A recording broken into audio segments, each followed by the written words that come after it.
Mahilig ka din ba sa lumpia? Pero lumpiang ano ba ang hilig mo?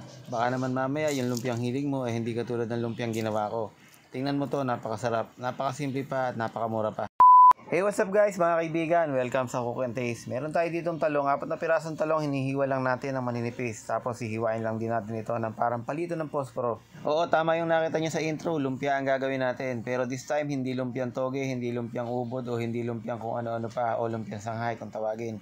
Lumpiang talong ang gagawin natin ngayon. Bago sa pandilig mo, pero wag mo munang husgahan. Mas maganda kung panoorin mo hanggang dulo para naman masatisfy ka kung ano ang nakita mo. At ayun na nga, naghihiwa lang tayo dito ng karot at yung hiniwa ko naman kanina ay dahon lang ng sibuyas. At ito nga ang karot ay hiniwa ko lang katulad ng paghihiwa ko sa talong. Dahil nga hindi na ako nag-ikot-ikot sa palengke, naisipan ko na lang bumili ng luncheon meat. Ito nga ay hiniwa ko lang ng maninipis, tapos ginawa ko ay hiniwa ko lang ng pa-cube. Pero hindi lahat ng luncheon meat ay ilalagay natin dito. Bali ang gagawin ko lang dito ay yung 5 pirasong hiniwa ko lang ng slice. At yun namang matitirang maling ay pipirituhin ko na lang din mamaya para naman ulam ng aming bunso. Ito yung magsisilbing pampalasa dito sa ating gagawin lumpiang talong. Kaya nga sabi ko sa iyo, tutukan mo hanggang dulo, napakadali lang ng proseso nito. Ngayon nga ay nagpainit na nga ako ng kawali at nilagyan na nga natin ng konting mantika. Magigisa lang tayo dito ng bawang. So ang gagamitin ko palang bawang dito ay yung aking piniritong bawang na. Wala na kasi akong sariwang bawang at naubos na nga.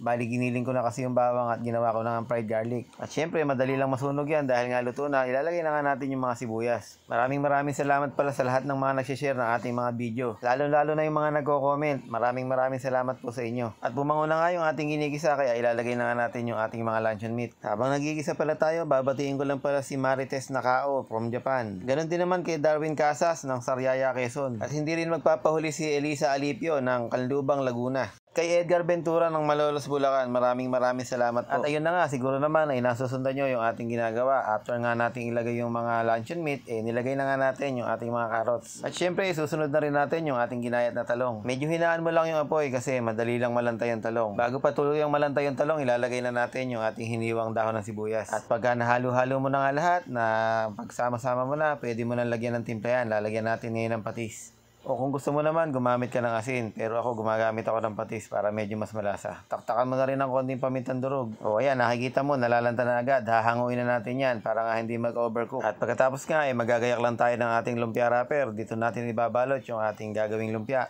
So ayan, umuusok-usok pa yan. Ibabalot na nga natin dito sa large na lumpia wrapper. Large yung ginagamit ko para medyo malaki. Pero kung meron naman kayong medium size na lumpia wrapper, yun na lang ang gamitin nyo, pambahay lang naman. O kung marunong naman kayong gumawa ng lumpia wrapper, edi gumawa na lang kayo para nga hindi na kayo bumili sa palengke. Total, harina at tubig lang naman ang lumpia wrapper. Tapos para nga hindi amagin, nilalagyan na nila ng anti-amag. So ganun lang, gagayahin nyo lang yung ginagawa kong pagbabalot. O kung meron kayong diskarte ng pagbabalot, kayo na bahala. Ang mahalaga, naibalot natin yung lumpia. Tapos yung pansara ko naman, tubig lang. At ito na nga yung pinakahuling mixture na aking nilagay. Sa tansya ko nga, marami-rami rin akong nagawa dahil nga napuno yung aking bandihado. So yun, papakita ko sa inyo yung aking nagawa. Tingnan nyo kung gaano karami. Ayan di ba? Halos mahigit 20 yata yung nagawa ko. Sa 4 na pirasong talong, 1 karot, at ilang pirasong dahon ng sibuyas, tapos nga yung kapirasong luncheon meat, hindi meron ka ng lumpia. Ipirito lang natin yan ng medyo lubog sa mantika at pag namula-mula na nga, ito na nga, crispy yan. O diba, sabi ko sa iyo hindi imposible kung gagawa ka ng eksperimento. At tapos fast forward na, ayan, naluto na nga natin lahat. Kita nyo naman, napakasarap tingnan. At nag-prepare lang din ako dito ng sausawan na maraming sibuyas, medyo konti lang yung sili niyan. O diba, meron ka ng masarap na merienda at pwede mo rin itong iulam. Pwede mo rin itong itinda, mag-costing ka na lang. At kung nagustuhan mo naman yung video natin, i-share mo naman.